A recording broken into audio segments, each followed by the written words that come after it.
But where do you go to, my lovely, when you're alone in your bed?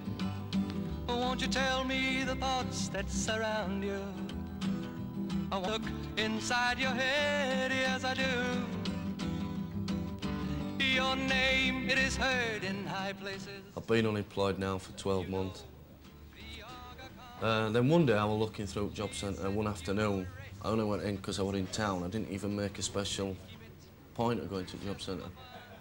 And I don't know about anywhere else, but in Bradford they've started advertising under self-employment, and 2 or 3 categories have come for music. And one guy was advertising for a female singer for a country and western band. So I thought, this is it. Wig, makeup now. And I thought, well, anyone can sing country and western, you know, you just need to warble. So I thought, I'll apply for that. So I applied for it. I said, will you ring the guy up, make sure he needs a female, or is he willing to accept a male singer, you see? So he rung the guy up for me. Unfortunately, he did want a female. Apparently, he was a lead male singer, and he didn't want nobody. It's a patch, you see, so no chance, didn't get that. So then, as now, it's just a case of word of mouth, asking in pubs.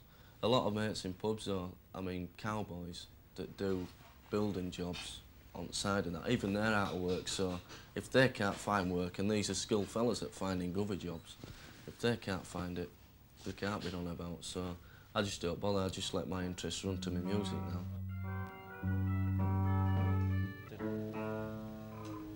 Keep playing them. Play Right, next.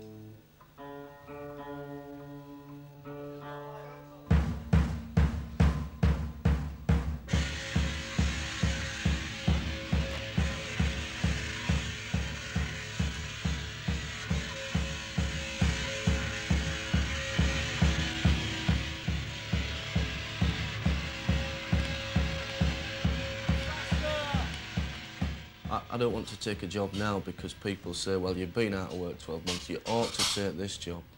Because I feel now that I don't have to take that job. It's ironic to say, but I'm used to being unemployed. The fact about having no money and that, you can handle it now. I mean, after 12 months, you adapt to anything, you know, and I've adapted to that. And my interest now basically lies with my music. My political views come through my music. Not forgetting that because of the unemployment and the recession, there's never been a better time that youngsters have been politically aware without them even knowing it themselves. Through things they do, things they say, actually they're making very strong political statements, even though they don't realise it. So I find I can reach kids who are going to experience, or maybe not even have a chance to experience what I've experienced, and I can reach them through my music.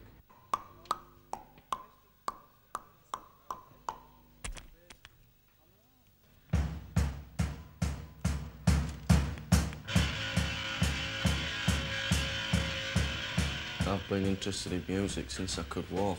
You know, I've always had that incline to make a noise of some sort. When I was 16, I joined a first band. I'd started learning to play guitar at local youth. And after a few months, 2 or 3 other lads that had learned in the same class, we decided to form a band, called it Nave. We did a lot of rehearsals together. Enjoyed it. We were doing basically commercial stuff, middle of road stuff. So we were doing all copies. We weren't actually writing our own material then.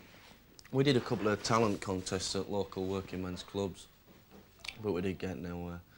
After we did 2 or 3 clubs, I think we got disheartened because we were pretty green to business, see, and we split up. I was still playing guitar for myself, but still doing covers, not feeling inclined to write at that time. Then I went to join a band up by hospital where I live, but they were doing stuff that were two-way out, so I left them after 2 or 3 months. Then I joined another band, which I can't even remember the name of, so it shows how good we were. But we were still making plenty of noise and creating this sort of atmosphere. So it was good fun. And while I was courting Strong, you see, I didn't have time. Well, I suppose I had time to play in bands and do gigs and that. But me and girlfriend spent so much time together. I don't know. Looking back, I still don't know why I didn't put as much into it as I should have done. But I didn't seem to have. That's when I started writing songs. I think she inspired me. I don't know, but I started having these illusions of being another Dylan or something, so I was writing all songs with strong, powerful meaning behind them, which, looking back now, they sound like nursery rhymes, but it was creative to me and I enjoyed it. And the local guy who formed Industrial Aktion, which is the present band I'm in, decided about 12 months ago, maybe 13, 14 months ago now, there'd no lead singer, and he knew I wasn't singing for anyone, so he asked me if I'd like to have a jam with him.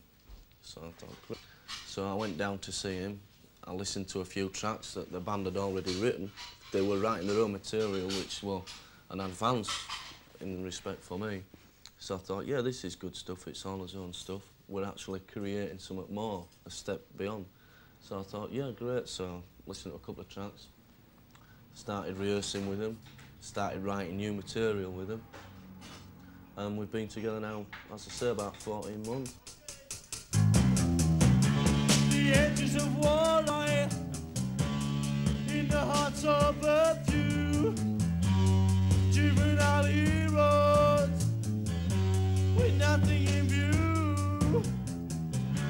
The cross on the altar, the blood on the streets, the pain and no pleasure, the way we shall be,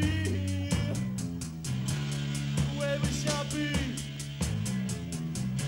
the way we, the way we shall be, the way we shall be. When you're creating yourself, if it's through music or through C&D groups, and you're contributing because you want to. It's you, that's what it is. You can identify, you can find yourself, you're a person. You're not on an assembly line, although it's a necessity for people, you know what I mean. It's a necessity for the economy, it's a necessity for themselves. But if you're working for someone else, fitting tyres, cutting grass, you're doing it as a robot, you're programmed to do it because there's a piece of paper drawn up that says you do that 8 hours a day. Fair enough, you get 50 quid a week for it. But I'm doing what I want to do. And if I can make it through any means possible and get paid for what I'm doing, that's an advantage. I mean, if I make it, even in a commercial aspect, then I'll be getting paid for something I enjoy doing.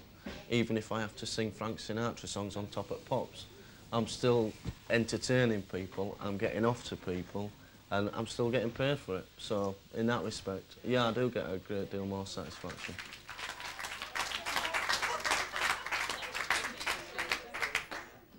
This next one's a nice, sloppy love song.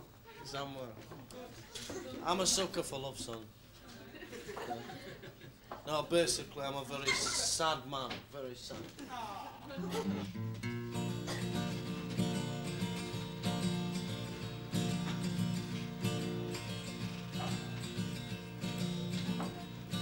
Well, she didn't look as pretty as some others I have known. She wasn't good at conversation when we were alone.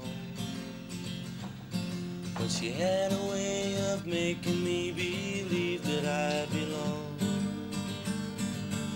Felt like coming home